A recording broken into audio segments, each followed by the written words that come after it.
एक साहूकार के 7 पुत्र और एक पुत्री थी। कार्तिक कृष्ण चतुर्थी के दिन साहूकार की पत्नी, उसकी सभी बहुओं एवं कन्या ने संयुक्त रूप व्रत का अनुष्ठान किया। पूजन के पश्चात साहूकार के सभी पुत्र भोजन करने बैठे।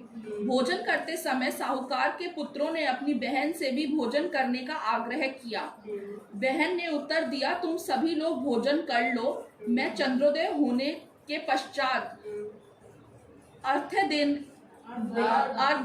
दे लेने के बाद ही भोजन करूंगी।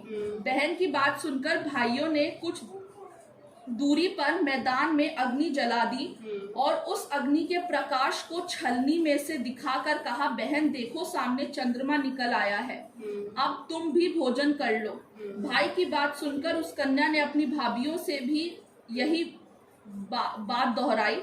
उसकी भाभियां इस कपटपूर्ण बात को जानती थी। उन्होंने उससे कहा, अभी चांद नहीं निकला है, तुम्हारे भाइयों ने अग्नि के प्रकाश द्वारा तुम्हें चंद्रमा के उदित होने का भास कराया है। परंतु अपनी भाभियों ने उस कन्या ने कोई ध्यान न देकर अर्घ्य दे डाला और उसके बाद भोजन भी कर लिया।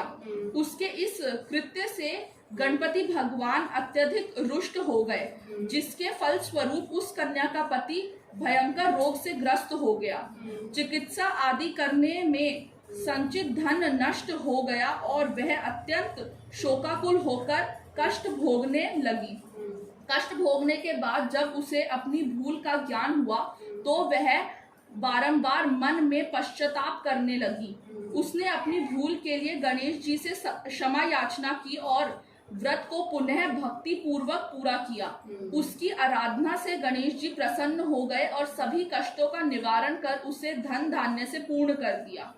अतएव इस व्रत को जो प्राणी विधि पूर्वक संपन्न कर लेता है, उसकी सभी आशाएं पूरी हो जाती हैं। इस प्रकार कथा श्रवण करने के पश्चात चंद्रोदय हो जाने पर चंद्रदेव को अर्घ्य प्रदान करना चाहिए। दान काल में ओम चंद्राय नमः इस मंत्र का उच्चारण भी करते रहना चाहिए। इसके अनंतर 4 बार परिक्रमा पर चंद्रदेव को दंडकता करे। इतना कर लेने के पश्चात घर का वृद्ध जनों को भोजन कराकर स्वयं भोजन करे। पूजा काल में पदार्थ अर्पित किए गए नवेद आदि को ब्राह्मणों को दान कर देना चाहिए। इस प्रकार भक्ति भाव से जो लोग इस चतुर्थी व्रत को करते हैं, उनकी सभी कामनाएं पूरी होती हैं।